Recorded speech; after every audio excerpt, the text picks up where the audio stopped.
Hi everyone, this is Veronica. आज हम बात करने वाले हैं भारत का पहला state owned wild life DNA lab Nagpur में खुलेगा। इसके बारे में डिटेल में बात करेंगे कि ये डीएनए लैब क्या है, किस काम में आएगा।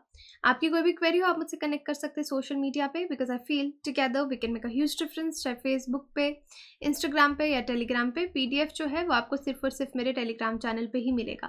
बाकी महाराष्ट्र के जो स्टूडेंट्स हमको देख रहे हैं उनको मैं बता दूं कि स्मार्ट कोर्सेज गवर्नमेंट एग्जाम्स के लिए स्टडी आईक्यू के पास अवेलेबल हैं, जैसे Maharashtra PSC, Maharashtra SSC, Maharashtra TET, Maharashtra GK EMI पे अवेलेबल हैं।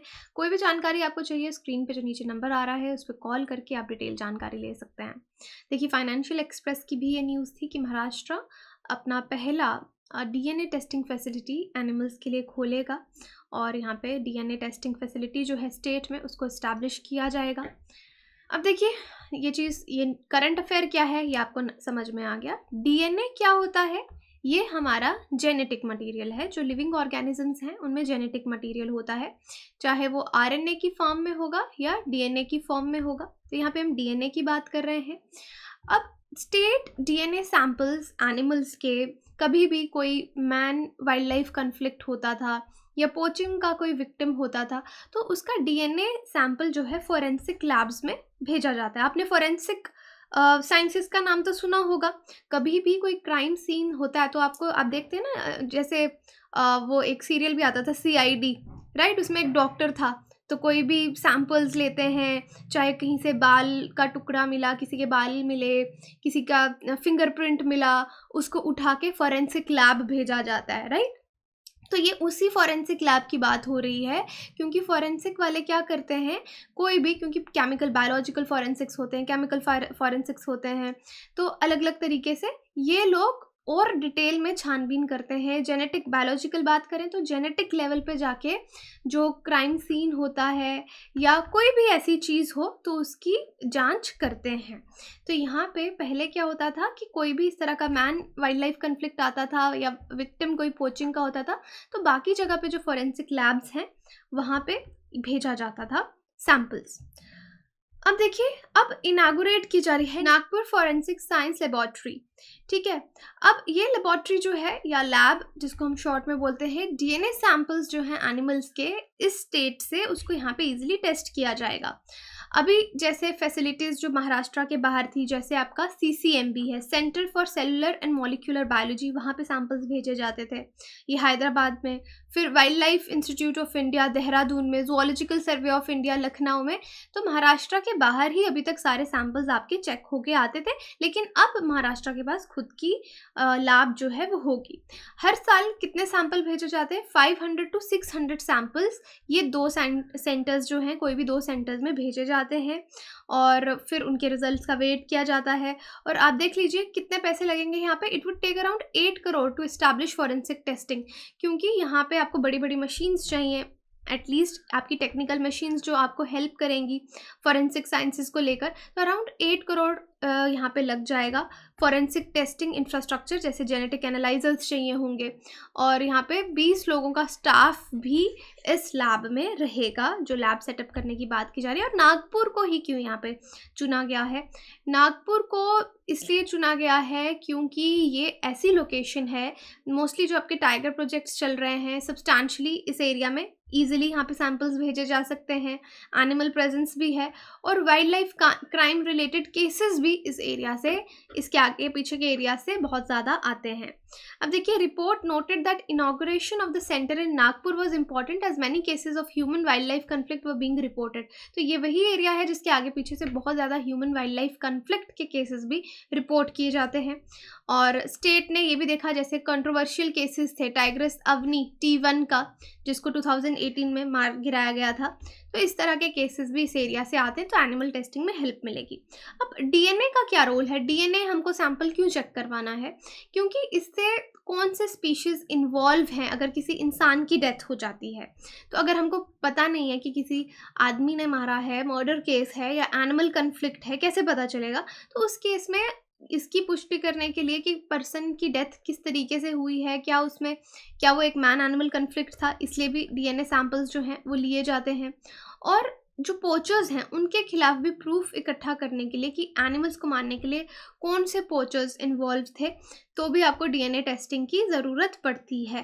तो यहाँ पे एनिमल्स के केसेस में जो भी ह्यूमन से रिलेटेड है आपको डीएनए की ज़रूरत पड़ेगी काफ़ी चीज़ों के बारे में क्लैरिटी लाने के लिए।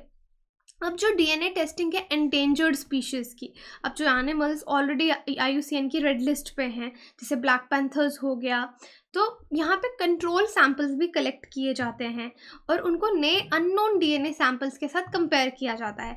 वैसे भी आपको पता है कि बहुत सारी स्पीशीज़ का एक्सटिंक्ट होने का डर रहता है, तो हम उनका जीन पूल जो है, जेनेटिक मटेरियल है, उसको संभाल के रखना चाहते हैं। एक स्टैंडर्ड लेके चलेंगे ना, कि सपोज़ एक ब्लैक पैंथर स्पीशीज़ है, उसके सैंपल्स को हमने संभाल के रखा है। कल को सपोज़ ऐसा होता है कि ब्लैक पैंथर एक्सटिंक्ट हो जाता है, कोई बाद में नई स्पीशीज़ इवॉल्व होती है ब्लैक पैंथर जैसी, अब हम उसको किससे कंपेयर करेंगे? हमारे पास पुराना कोई जेनेटिक मटेरियल होगा, उससे कंपेयर करेंगे कि भाई ये वही स्पीशीज़ है या कोई नई स्पीशीज़ है, उसके बारे में जानने के लिए। तो इस तरह से कंपैरेटिव स्टडीज़ में भी डीएनए सैंपल्स आपके काम आते हैं। ये जो प्रोसेस है, इसमें सैंपल्स को कलेक्ट करना, भेजना, एनालाइज करना महीने लग जाते हैं, ऐसे 1-2 दिन में नहीं हो जाता, और रिजल्ट आते आते वक्त लगता है। और एनिमल पूरा प्रोसेस, क्योंकि आप इतने दूर भेज रहे हैं, उसमें ढीला पड़ जाता है, इसलिए अगर हम नागपुर में खोलेंगे तो ये प्रोसेस जो है वो जल्दी होगी। अब यहाँ पे हम बार बार डीएनए की बात कर रहे हैं, तो साइंस आपके एग्जाम में डीएनए पे सवाल आ सकता है। पहले तो इसका फुल फॉर्म क्या है? Deoxyribonucleic acid. डीएनए मॉलिक्यूल के स्ट्रक्चर में देखिए, एक ये देखिए, ये है आपका फॉस्फेट ग्रुप, जो आपको ग्रीन कलर का यहाँ पे नज़र आ रहा है।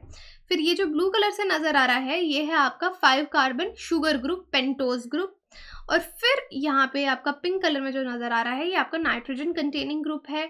नाइट्रोजन ग्रुप इसमें वेरिएबल रहता है, क्योंकि इसमें आपका ए बेसिस कुछ भी हो सकता है, ATCG कुछ भी हो सकता है, एडिनोसिन, ये देखिए आगे देखिए, एडेनिन, थाइमिन, ग्वानिन, साइटोसिन, कोई भी हो सकता है कि आप एडेनिन है। अब जैसे RNA होता है, तो RNA में AUCG होता है, DNA में ATCG होता है, RNA में AUCG होता है। ओके, उसमें थाइमिन की जगह आपका यूरेसिल होता है, बाकी एडेनिन, ग्वानिन, साइटोसिन सेम रहते हैं। तो आप देख सकते हैं कि इस तरीके से बेसिस एक दूसरे के साथ जुड़ के, जो शुगर फॉस्फेट की बैकबोन के साथ पूरा आपका डीएनए का ये जो स्ट्रक्चर है ये बनता है, और ये आपके बेसिस हैं। जैसे A जो है हमेशा बॉन्ड T के साथ बनाता है, C जो है वो बॉन्ड हमेशा G के साथ बनाता है, ये आपको याद रखना है।